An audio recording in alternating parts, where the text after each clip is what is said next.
Welcome to our vlog. So now we have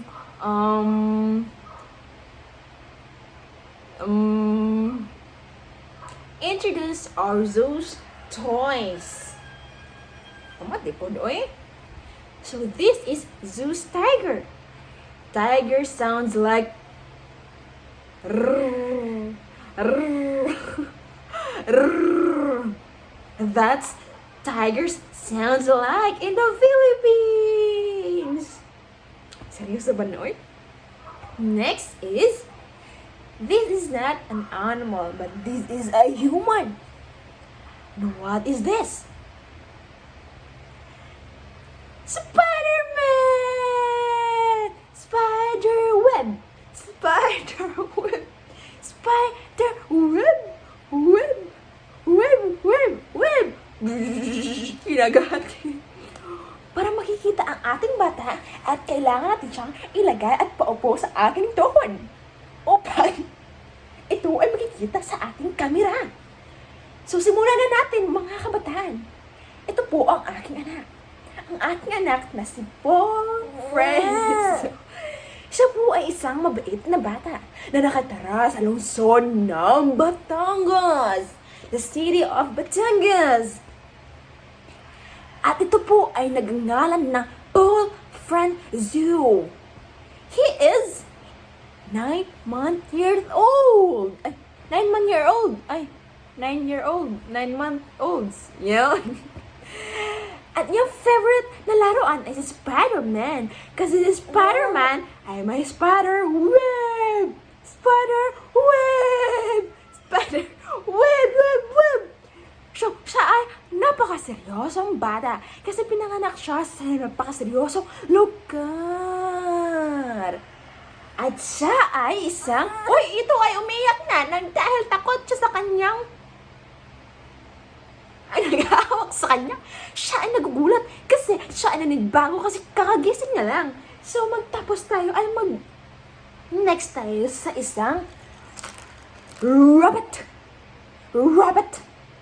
Ito ay ang pangalan niya ay si Bunny. Zizi. So, ito ay tumutunog ng kakata ng isang. So, patutugtugin na natin. Let's go! Baby, let's sing together.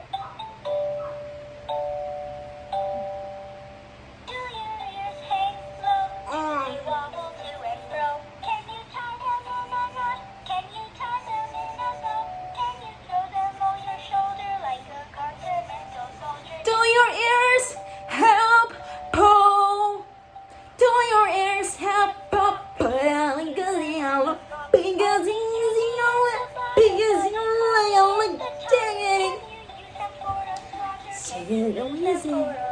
do your ears help pull? Hindi na pala. Ganun na lang si ate.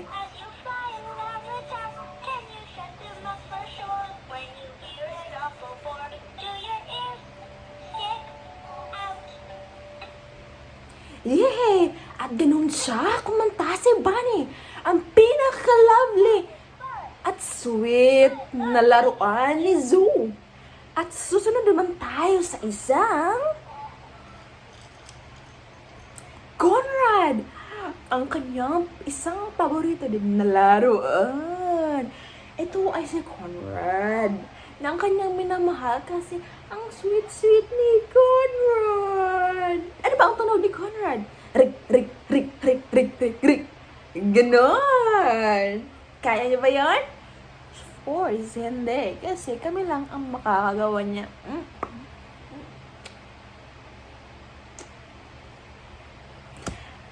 Next tayo.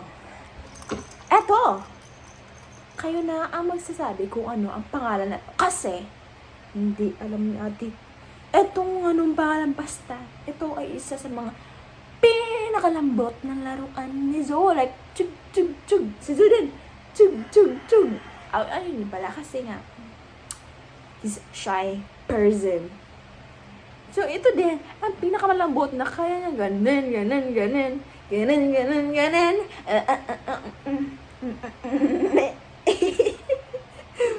Next. eto din. Isa ito sa mga laruan ni Zoe na talagang gamitin siya. Gamitin? Anong gamitin? Uy, eto siya. Hindi siya para dyan. Para siya sa leeg. Para hindi ano yung leeg na ay, haba pala ng leeg niya. Kaya ganyan. Ay, what is yung malikot? Ay, malik.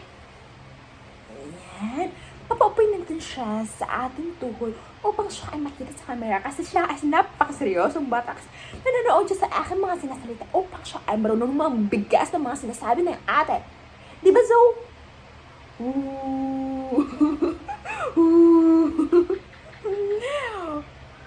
Napakaseryosong bata kasi ito kasi hawakan mo, Zoe. Oh! Kasi malalaglag ang ating laruan kasi ito in-introduce natin ang laruan ni Zoe. Kaya dito tayo, oops! Kaya tapos natin ito.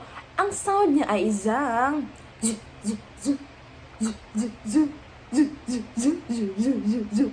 wow. Dito. So next tayo.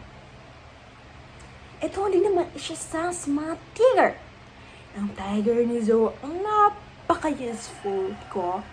Well, pag magbabantay ako sa kanya, ganun lang ako. Pag matutulog. Di ba ang cute? Of course, I'm cute. I'm cute person because this is my house. They like Zane and Zig love. Ay, antok na. Antok na ang batang yan. So next is ay ang aso ni Zoe. Ito ay isa sa mga pinaka gusto niyang pakikinggan.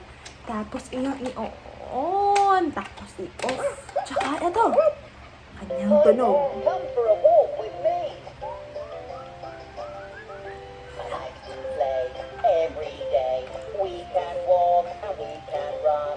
I know we'll have fun. I'll follow you everywhere you go. Yun. Yun ang tamang pabigas ng mga sinasabi ng ating aso dito sa loob ng ating kwarto, Zoe. Kaya, makinig ng mabuti. Handa na ba kayo? Of course, kasi handa na kayo. Kaya, tapos na rin tayo. Bye!